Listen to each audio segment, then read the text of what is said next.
Salmo 1. Bem-aventurado o varão que não anda segundo o conselho dos ímpios, nem se detém no caminho dos pecadores, nem se assenta na roda dos escarnecedores. Antes tem o seu prazer na lei do Senhor, e na sua lei medita de dia e de noite. Quem diz amém? Amém. Senhor, te louvamos e te bendizemos nesta tarde, por estar na tua casa, aprendendo, Senhor, no teu santo templo, entregando, Deus, as nossas orações e recebendo também respostas da tua parte. Continua presente em nosso meio, em nome de Jesus. Amém. Poder sentar. Texto amado de muitos de nós, conhecido, que mostra a diferença entre o justo e o ímpio. Para Deus há uma diferença entre o justo e o ímpio. Deus olha do céu para a terra e consegue discernir quem é quem. E nos dá pela sua palavra também características para que a gente também faça esse discernimento. Não é julgar pessoas, mas Deus dá discernimento através da palavra para que a gente saiba evidentemente qual é a posição que nós estamos e a posição que nós devemos estar. E aqui o Salmo apresenta dois tipos de pessoas: o ímpio e o justo. É isso? E caracteriza o homem justo como aquele que não se envolve com três ações. Primeiro, andar. Segundo, se deter. E terceiro, se assentar. Porque para Deus, evidentemente, a pureza e a santidade não é uma questão só cerimonial. Ter comunhão com Deus não significa só vir ao culto. Eu vou ao culto na congregação, já sou santo. Não. O modo de vida que levo determina o que eu sou diante de Deus. E aqui nós vamos ver que há uma escala do pecado. A pessoa começa andando com determinado tipo de pessoas que têm determinado tipos de conversa.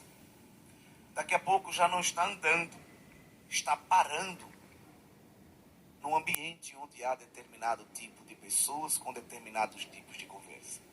E daqui a pouco não só está andando, e nem só está parando, mas está até se assentando em determinados lugares, com determinadas pessoas que têm determinadas conversas que não agradam a Deus. Nós devemos pedir a Deus graça, irmãos, para viver uma vida de santidade, a ponto de não andar, não parar e nem se assentar em ambientes de pecado.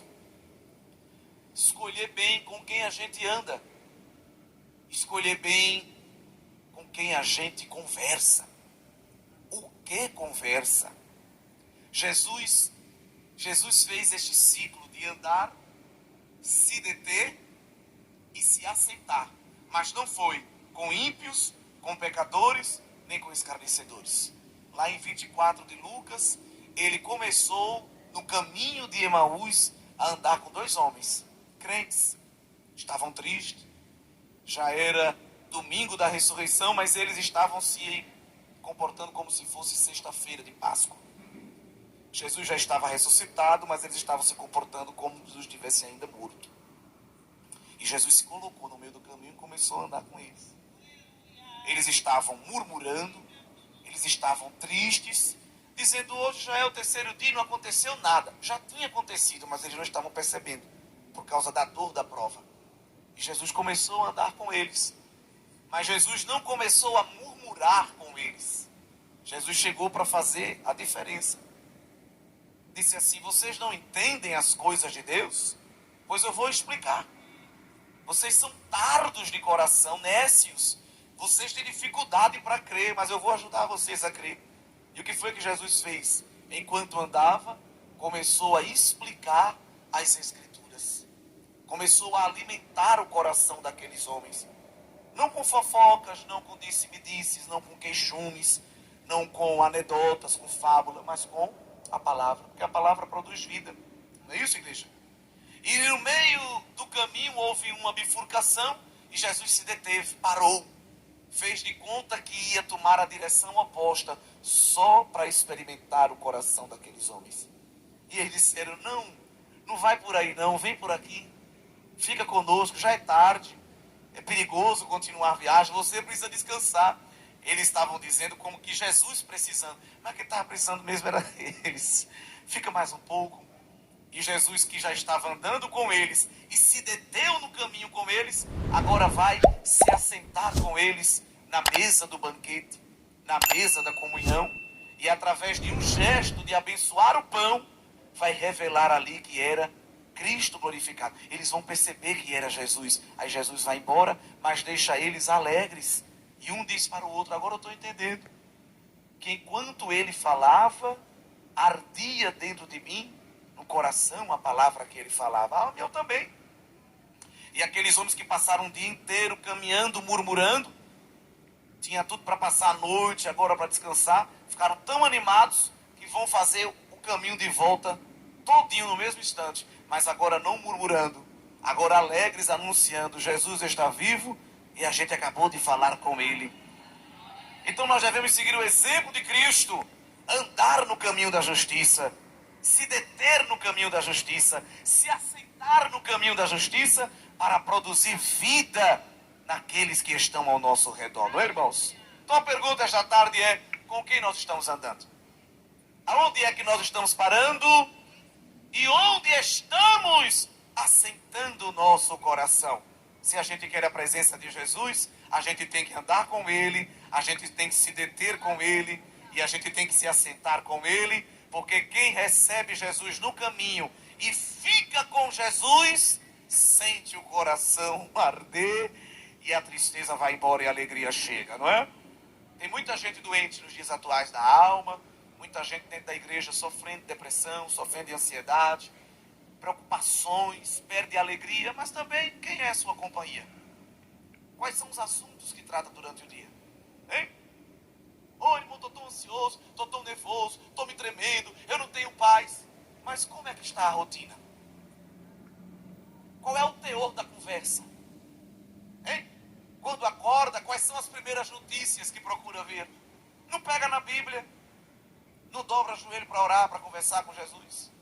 Corre para o tribunal da vida alheia, que se chama rede social. Vai saber quem caiu, vai saber quem morreu, vai saber quem se feriu. Já começa o dia enxertando a sua vida de tudo que não preste mais um pouco. Exato. Se automutilando com as dores alheias. Não resolve nem as suas e nem as dos outros. E depois reclama de tudo e de todos, como os discípulos no caminho de Emaús. Oh, já é o terceiro dia e não acontece nada. Já aconteceu. O problema é que a tua pouca fé não permite ver. Jesus está vivo, está andando, está falando, ressuscitado. E eles estão dizendo, tadinho, era profeta, era homem poderoso, dizia que ia ressuscitar e hoje já não vemos nada. O problema não estava em Jesus, o problema estava neles. Mas se o problema está em você, minha irmã, meu irmão, Jesus está aqui também no caminho de Emaús para aquecer a alma que está gelada. Aleluia. E ele faz isso através da palavra, não é isso, irmãos? Qual é o caminho da alegria? Qual é o caminho da felicidade?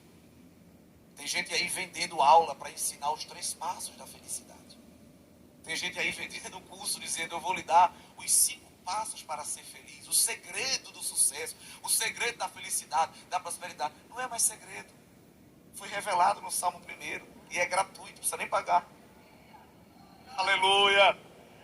Qual é o segredo da felicidade? O caminho da felicidade passa pela obediência à palavra de Deus. Quer ser feliz, benção? Obedeça a palavra.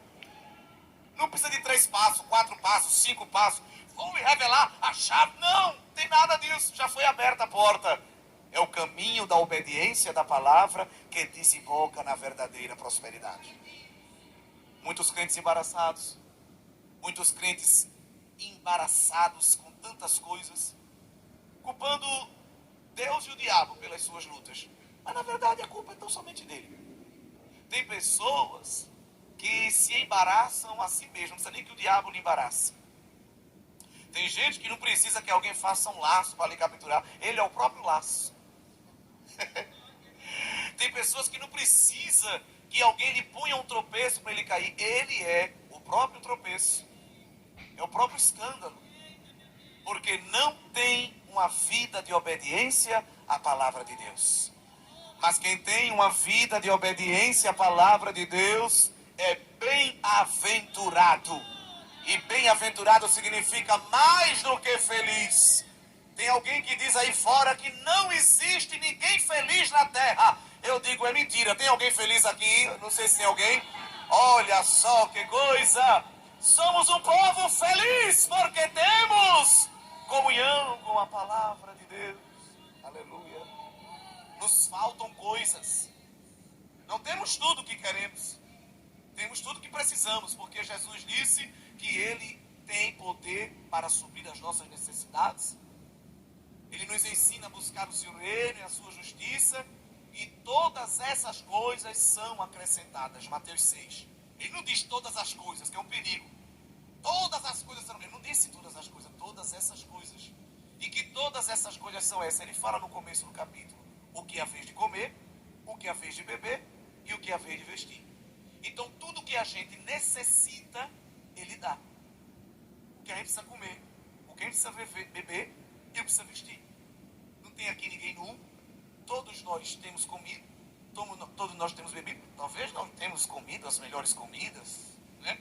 Talvez não estejamos numa fartura. Talvez estamos na porção diária. Mas Ele está mandando. Porque Ele diz que quem busca o seu reino e a sua justiça, o que há de comer, o que há de beber e o que há de vestir é responsabilidade dEle, não é nem nossa. Glória!